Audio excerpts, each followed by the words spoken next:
Imagine this. You're at the beach with your teenage son, just enjoying a peaceful day together. The sun is shining, the waves are crashing, and everything seems perfect.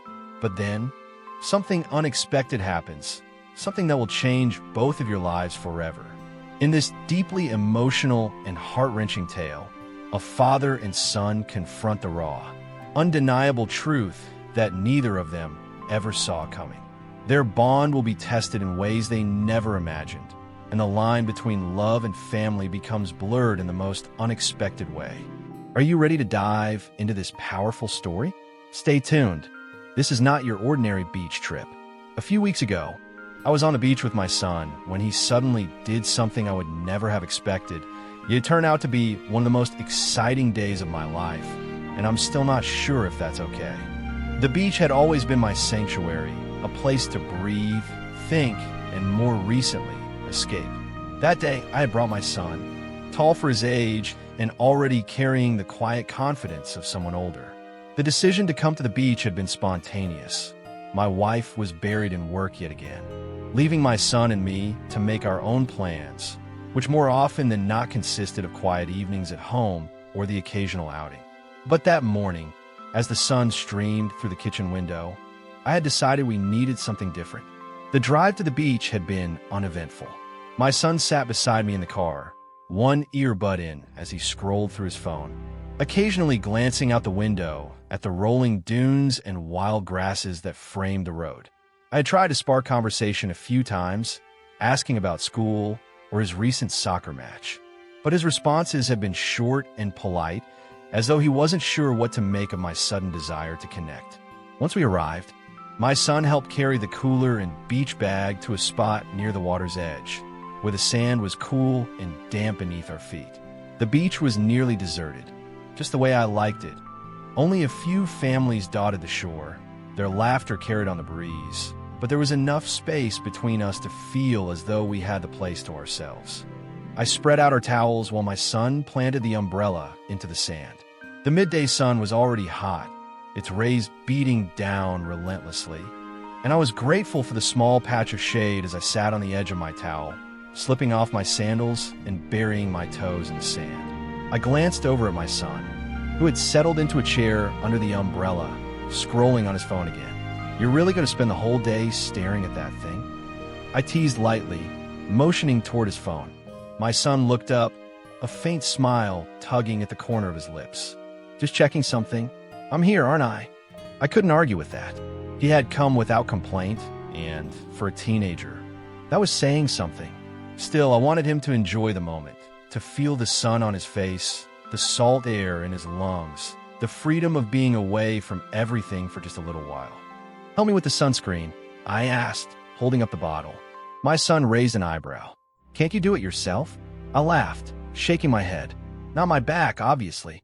He sighed, but stood up, brushing the sand off his shorts, and took the bottle from my hand. He squeezed him into his palm, the faint smell of coconut filling the air. I lay face down on the towel, resting my chin on my folded arms as I waited. The first touch of his hands on my shoulders was light, almost tentative, as though he was afraid of hurting me. "You can press harder," I said, my voice muffled by my arms. "I'm not that fragile. Come on." His touch grew firmer, more confident, as he worked the lotion into my skin. The sun beat down on us, its heat tempered by the coolness of his hands. For a moment, I let myself relax, focusing on the rhythm of his movements and the sound of the waves crashing against the shore. "You've gotten good at this," I joked lightly, trying to break the silence. My son chuckled softly. "Yeah, sure. My secret talent, professional sunscreen applier." But then, as his hands moved lower, I noticed something, a hesitation, a pause that lingered just a beat too long. His fingers brushed against the curve of my back just above where my swim shorts started, and my breath caught in my throat.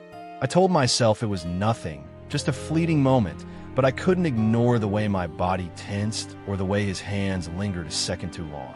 "It's okay," I said softly, trying to keep my voice steady. "You can keep going." I wasn't sure why I said it. Maybe I didn't want to make it awkward. Maybe I didn't want to admit that something about this felt different. My son didn't say anything, but his hands resumed their task, moving lower with a cautiousness that made my pulse quicken. I shut my eyes tightly, telling myself to relax, to breathe, but my thoughts raced ahead of me, each one more confusing than the last.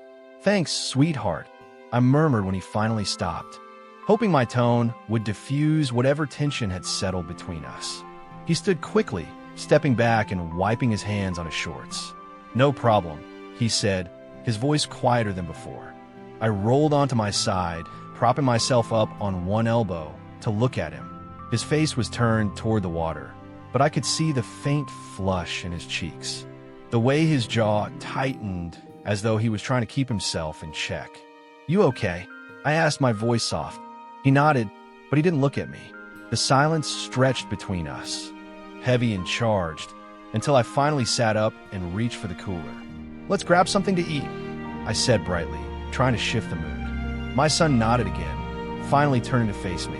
His expression was unreadable, but there was something in his eyes, a flicker of emotion I couldn't quite place. And just like that, the moment passed, but the tension wasn't over. And I was sure that this was not the end. And I was right. My son and I sat on our towels, the cooler between us. I handed him a sandwich wrapped in wax paper, watching as he tore into it without much thought. The sun continued its steady climb in the sky, casting warm light over the beach, and for a moment, everything felt normal again. "You've been quiet," I said, breaking the silence as I took a sip from my water bottle. My son shrugged, not meeting my eyes. "Just tired, I guess," I teased. "You slept until 10 this morning." He gave a half smile, but it didn't quite reach his eyes. "Yeah, well, I guess it's the sun. Makes you feel kind of lazy." I nodded, letting the conversation settle. It wasn't like my son to be so reserved, and I wondered if he was still thinking about earlier. Maybe I was projecting, but I couldn't help but replay the moment in my mind. The way his hands had hesitated, the way the air between us had shifted. I shook the thought away, focusing instead on the sound of the waves and the laughter of children splashing in the shallows nearby. "Want to take a walk?" I asked, gesturing toward the waterline where the surf lapped gently at the sand. My son hesitated, then nodded. "Sure." We stood and brushed the sand from our legs, leaving our towels and cooler behind. The tide had begun to roll in, and the water was cool against my feet as we started down the beach. I stole a glance at my son as we walked. He had his hands stuffed into the pockets of his swim shorts, his head slightly bowed as if lost in thought. "What's on your mind?" I asked, keeping my tone light. He shrugged again. "Nothing really. Just thinking about what." He hesitated, his gaze fixed on the horizon. He looked so much older than his 16 years. "Do you ever feel like you don't really know who you are anymore?" The question caught me off guard, but I could see the sincerity in his eyes. "All the time," I admitted, my voice softer now. "Why do you ask?" He glanced down at the sand, his foot drawing aimless patterns in the wet grains. "I don't know. I guess I've just been feeling different lately, like I don't fit in anywhere." My heart ached at the vulnerability in his voice. I reached out and placed a hand on his shoulder, giving it a gentle squeeze. "That's normal, my son, especially at your age. It's okay to feel like that." He looked up at me, his brown eyes searching mine. "Really?"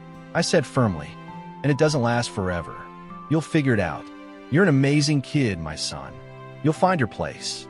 For a moment, we just stood there, the sound of the waves filling the space between us.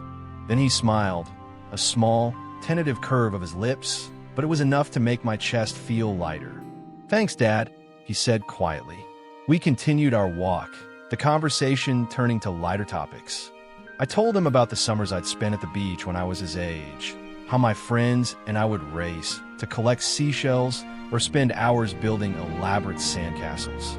He laughed as I described one particularly disastrous attempt at digging a tunnel under a sand dune that collapsed halfway through. "You were such a dork," he said, grinning. "I still am," I replied, nudging him playfully. "You just haven't realized it yet." We reached a cluster of rocks at the far end of the beach, the waves crashing against them in a spray of foam. I climbed onto one of the larger rocks, holding out a hand to steady myself as I perched at the top.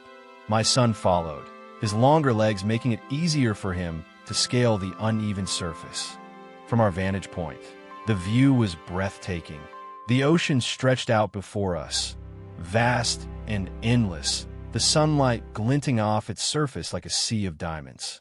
"This is nice," my son said, his voice softer now. I nodded, hugging my knees to my chest. "It is." We sat in silence for a while, just watching the waves and letting the breeze carry away the weight of our thoughts. I felt a sense of peace I hadn't experienced in a long time, as though the ocean itself was washing away all the tension and doubt that had built up inside me. "Dad," my son's voice broke the silence. "Yeah." I hesitated, his gaze fixed on the horizon. "Do you ever feel like you're missing something? Like there's this piece of your life that's just gone?" I turned to look at him, surprised by the question. "What do you mean?" "I don't know," he said, his brow furrowing. "It's just sometimes I feel like there's more out there, you know? Like I'm stuck and I don't know how to get unstuck." I reached out and placed a hand on his arm, my touch light but steady. "My son, you're not stuck. You're just figuring things out. And that takes time. It's okay to feel like this. It doesn't mean you're doing anything wrong." He looked at me, and his eyes filled with an emotion I couldn't quite name. "Thanks," he said quietly. As we sat there on the rocks, the sun began its slow descent toward the horizon, casting the sky in shades of orange and pink. The world felt still, as though it was holding its breath. And for the first time in a long while, I felt like everything might be okay, but I wasn't aware of what was still coming. The sun dipped lower on the horizon, bathing the beach in golden light as my son and I climbed down from the rocks and began making our way back to our towels. The tide was coming in, and the water crept higher up the sand, occasionally brushing against our feet as we walked. When we reached our spot, my son grabbed a bottle of water and took a long drink. I stretched out on the towel, leaning back on my elbows and letting the cool breeze wash over me. Feeling better, I asked, glancing over at him. He nodded, wiping his mouth with the back of his hand. "Yeah, I think so. The walk helped," I said, smiling softly. "You've been carrying a lot lately. It's important to take moments like this to just breathe." He sat down beside me, his long legs stretched out in front of him. For a while, we didn't speak, the sound of the waves filling the silence, rhythmic and calming. I could feel the tension easing from my shoulders, but there was still an undercurrent of something unspoken between us, like a charged wire humming just beneath the surface. As the breeze picked up, I wrapped my arms around myself, suddenly aware of the slight chill in the air. My son noticed and reached for the thin blanket we brought along, draping it over my shoulders without a word. His hands lingered for a moment, brushing against my arm, and I felt a flicker of warmth that had nothing to do with the blanket. "Thanks," I murmured, my voice quieter than I intended. My son sat back down, his gaze fixed on the horizon. "Dad, can I ask you something?" "Of course," I said, shifting to face him. He hesitated, his fingers playing with the edge of the blanket. "Do you ever feel like you're not enough?" The question hit me like a wave, sudden and overwhelming. I opened my mouth to respond, but the words caught in my throat. "I mean," he continued, "you're always doing everything for everyone. Dad, Emma, me, but who does anything for you?" I swallowed hard, the weight of his words settling in my chest. "That's a complicated question," I said carefully. "My son, you don't have to answer if you don't want to," I said softly.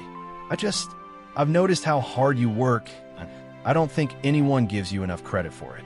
Emotions swelled in my throat, and I had to blink back the sudden sting of tears. "Thank you, my son," I said softly. "That means more than you know." He reached out then, his hand resting on mine. It was a simple gesture, but the warmth of his touch sent a shiver through me. I looked down at our hands, my heart pounding in my chest, and for a moment, the rest of the world seemed to fade. "Dad," he said, his voice barely above a whisper, "you deserve to feel seen." I met his gaze, and the intensity in his eyes made it impossible to look away. My breath caught, and for a moment, I felt like I was standing on the edge of a cliff, teetering between what was right and what I wanted. "My son," I began, my voice trembling, but he shook his head. "I know it's weird," he said quickly. "I know it doesn't make sense, but I just want you to know how much I care about you." I swallowed hard, my chest tightening. I care about you too, my son, more than you realize. His hand tightened around mine, and I felt the weight of his emotions in the silence between us. The sun continued its descent, casting long shadows across the beach as the day slipped into dusk. "Can we stay a little longer?" he asked, his voice soft. I nodded, unable to find the words to say anything else. We sat there as the sky turned shades of orange and pink, the air around us growing cooler. The blanket wrapped around my shoulders felt heavier now, like it was holding more than just the chill at bay. My son shifted closer, his shoulder brushing against mine, and I felt a strange mix of comfort and unease. I told myself it was nothing, that we were just a father and son sharing a quiet moment on the beach, but deep down, I knew there was more to it than that. When he finally spoke again, his voice was barely audible over the sound of the waves. "I'm glad we came here today." "Me too," I said, my voice just as quiet. As the last rays of sunlight faded from the sky, I felt a sense of inevitability settling over me, like the tide rolling in. I didn't know where this was headed, but I couldn't deny the pull I felt, the way my heart raced when he looked at me, the way his touch lingered just a little too long.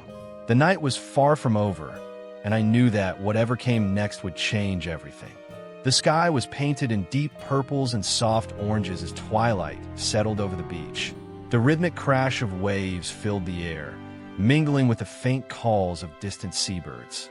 The world felt like it had shrunk to just the two of us, wrapped in the fading warmth of the sun and the tension lingering between us. My son leaned back, propping himself on his elbow. His face was calm, but his eyes flicked toward me every few moments, as though he was testing the waters of an unspoken conversation. I could feel the heat of his gaze. Even when I wasn't looking directly at him, I adjusted the blanket around my shoulders, more for something to do than out of necessity. "It's getting late," I said softly, though I made no move to pack up. "Yeah," he replied, his voice low. "But it's nice here, quiet." The word hung in the air, a mirror of the stillness between us. I glanced over at him, catching the way the dim light softened the lines of his face, making him look older, more thoughtful. "Dad," he said suddenly, sitting up straight, "can I tell you something?" His tone caught me off guard, and I turned to face him fully. "Of course," I said, trying to keep my voice steady. "You could tell me anything." He hesitated, his fingers gripping the edge of the towel beneath him. "It's just, I don't know how to say this without it sounding weird." I tilted my head, my heart already starting to race. "You don't have to be scared. Just say what's on your mind." He exhaled sharply, running a hand through his hair. "I've been feeling different lately, about things about you." The words hit me like a wave, knocking the air from my lungs. My first instinct was to rush it off, to laugh and dismiss whatever he was trying to say, but the seriousness in his expression stopped me. "My son," I said cautiously, my voice barely above a whisper. "What do you mean?" He looked down at his hands, his shoulders tense. "I don't know.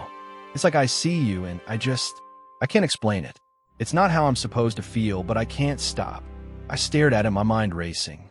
A part of me wanted to shut this down, to tell him he was mistaken, that it was just a phase or a fleeting moment of confusion. But another part, the part that had felt the same strange pull all day, couldn't bring itself to say the words. Instead, I reached out, my hand resting gently on his arm. "My son," I began, my voice trembling.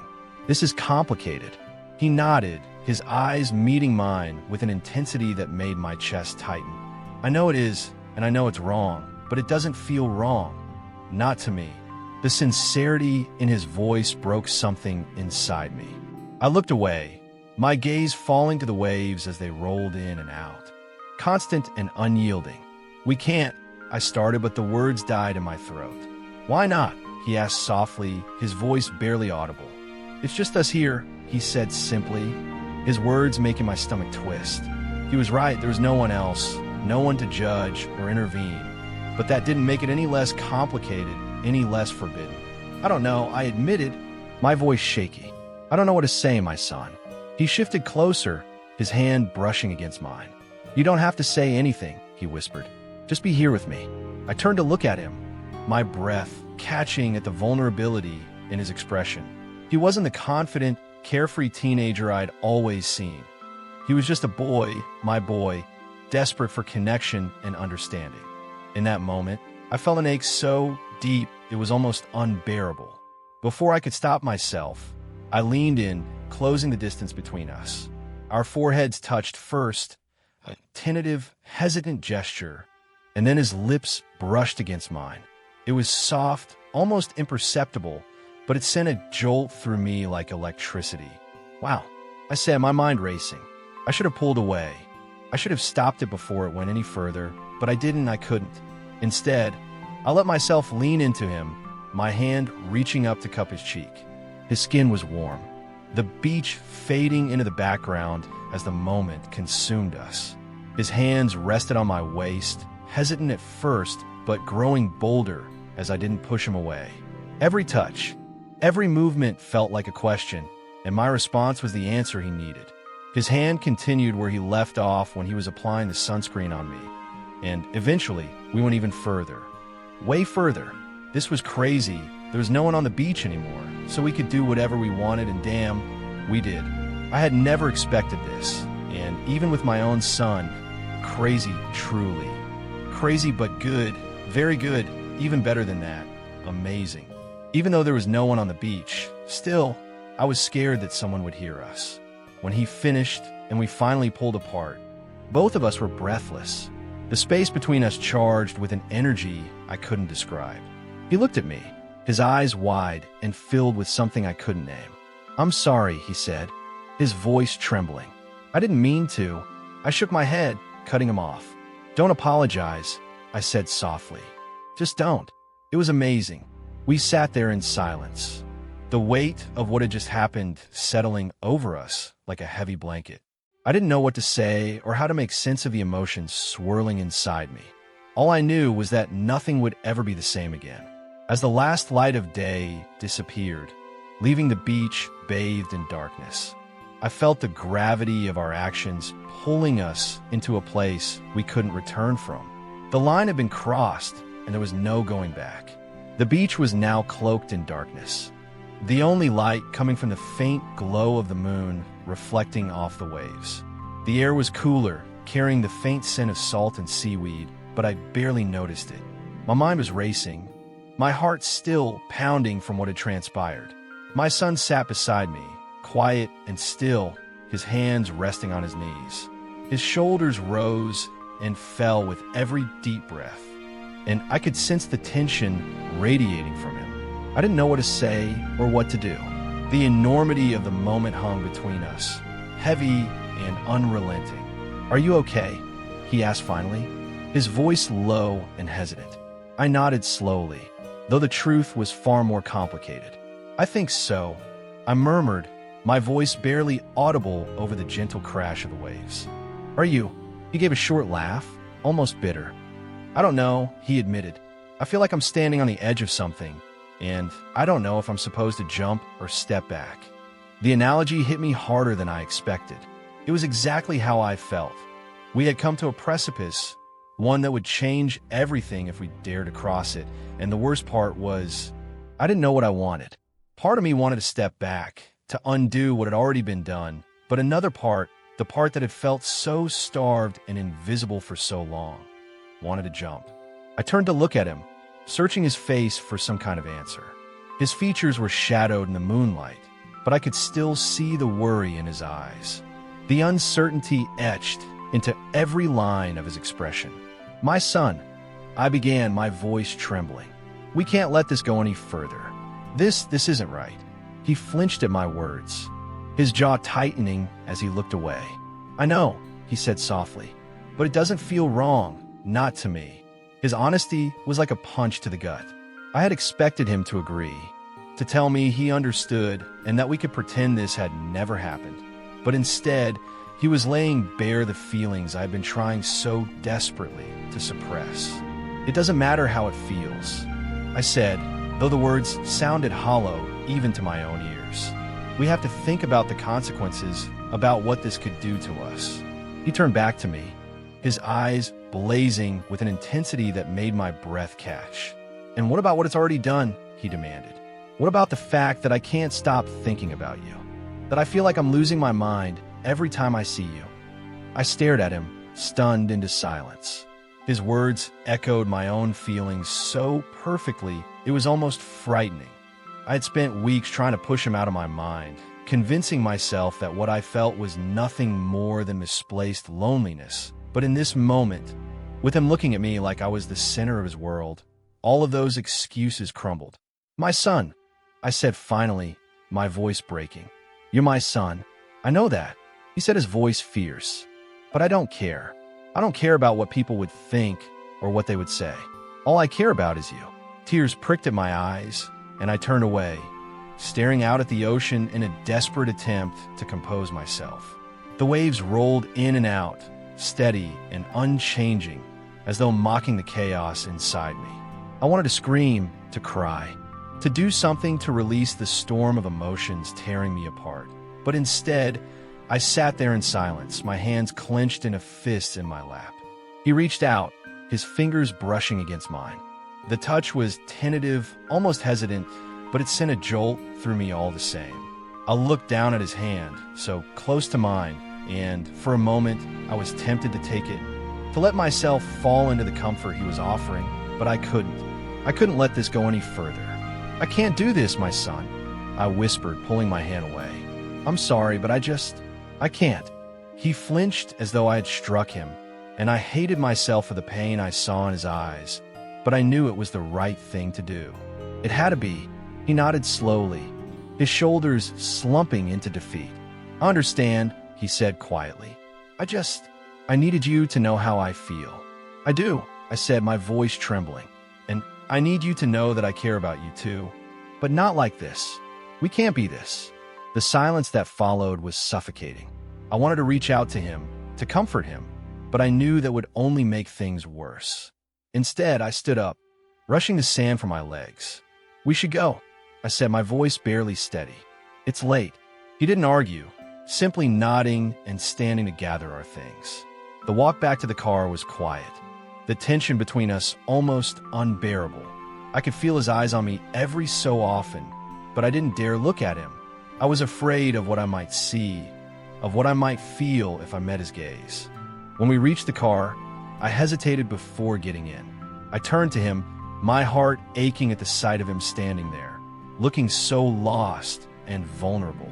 "I'm sorry," I said softly, tears welling in my eyes. "I'm so sorry." He gave me a small, sad smile. "It's okay," he said, though his voice betrayed the lie. I just want you to be happy, Dad. That's all I want."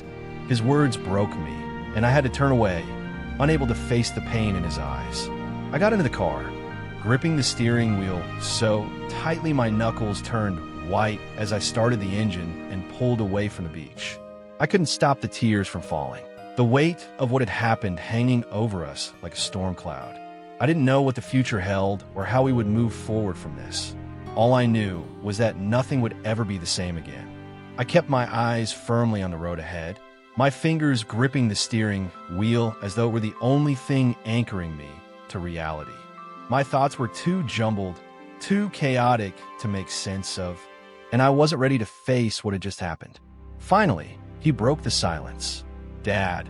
His voice was hesitant, cautious, as though he was testing the waters. I swallowed hard, forcing myself to answer. "Answer yes," I said, my voice trembling. "I'm sorry," he said softly, his words barely audible over the hum of the car. "For everything." I stole a quick glance at him, my heart aching at the sight of his downcast expression. "My son, it's not your fault," I said quickly, my voice firm, despite the tears threatening to spill over. "It's complicated." He nodded but didn't respond. The silence returned, stretching out between us like a chasm. I wanted to say more to reassure him, but the words caught in my throat. How could I explain something I didn't fully understand myself? "I didn't mean for any of this to happen," he said after a long pause, his voice breaking slightly. I don't know. I can't explain it." "I knew," I replied, my grip on the steering wheel tightening. "Neither can I." He turned to look at me, Then his eyes filled with a mix of guilt, confusion, and something deeper. Something I couldn't quite name. "Do you hate me?" he asked, his voice barely above a whisper. The question hit me like a punch to the gut. "Of course not," I said quickly, my voice firm, despite the tears threatening to spill over. "My son, I could never hate you. You're my son." He flinched at the word, his gaze dropping to his lap. "I know that's what makes this so messed up," he said. I couldn't argue with him. It was messed up, and the weight of that truth was suffocating. But at the same time, there was a part of me that didn't want to let go of what had happened, no matter how wrong it was. That part scared me more than anything. We drove the rest of the way in silence, the tension thick and suffocating. When we finally pulled into the driveway, I turned off the engine but didn't move to get out. Instead, I sat there staring at the darkened windows of the house, my thoughts racing. "I don't know how to fix this," I admitted, my voice barely audible. "I don't even know where to start." He didn't respond right away. When he finally spoke, his voice was quiet but steady. "Maybe we can't fix it," he said. "Maybe we just move on." I repeated the words, feeling hollow in my mouth. "How do we do that?" He shrugged his shoulders, slumping in defeat. "I don't know, but we can't go back. Not after everything." I nodded, knowing he was right. There was no going back, no undoing what had been done. The only way forward was through, no matter how painful or messy it might be. "Let's just go inside," I said finally, my voice heavy with exhaustion. "We'll figure it out somehow." He nodded, and together we stepped out of the car. The night air was cool against my skin, a stark contrast to the heat still lingering in the pit of my stomach. As we entered the house, the familiar creak of the floorboards beneath our feet felt strangely jarring, as though the house itself knew something had changed. Once inside, he hesitated at the bottom of the stairs, his gaze lingering on me. "Good night, Dad," he said softly, his voice laced with an unspoken question. "Good night," I replied, my own voice trembling slightly. I watched as he ascended the stairs, his footsteps slow and deliberate, before disappearing into his room. Left alone in the quiet darkness of the house, I finally let out the breath I hadn't realized I'd been holding. My legs felt weak, and I sank onto the couch, burying my face in my hands. The events of the evening played over and over in my mind, a relentless loop that refused to let me rest. What had I done? How had I let things spiral so far out of control? I thought about my wife, about the life we had built together, and the cracks that had slowly but surely formed over the years. I thought about the loneliness that had consumed me, the ache of feeling invisible and unwanted, and I thought about him, about the way he had looked at me, the way he had made me feel alive again, if only for a fleeting moment. The guilt was overwhelming, a suffocating weight that pressed down on my chest, but beneath it there was something else, something I couldn't ignore, no matter how hard I tried. A part of me didn't regret what had happened. A part of me had wanted it, had needed it, in a way I couldn't fully explain. I knew I couldn't let it happen again. I had to find a way to move forward, to rebuild the boundaries that had been shattered. But as I sat there in the darkness, the enormity of that task felt insurmountable. For now, all I could do was breathe, one breath at a time, one moment at a time, until I found the strength to face whatever came next. Still, to this day, I'm not sure if it is okay. What happened back there on the beach, and I haven't told my wife anything. The connection between me and him has changed, obviously, and I hope one day to be able to bring everything back to normal. But I'm afraid I can't. For me, I don't even know how this could happen, so all of a sudden. What do you think of my actions, being his dad? Let me know in the comments. Thank you for watching. If you enjoyed this story, don't forget to like, subscribe, and share your thoughts in the comment below. Your feedback helps me create more heartfelt and meaningful content. Stay tuned for more LGBT stories that explore love, identity, and the complexities of human relationships. Until next time, take care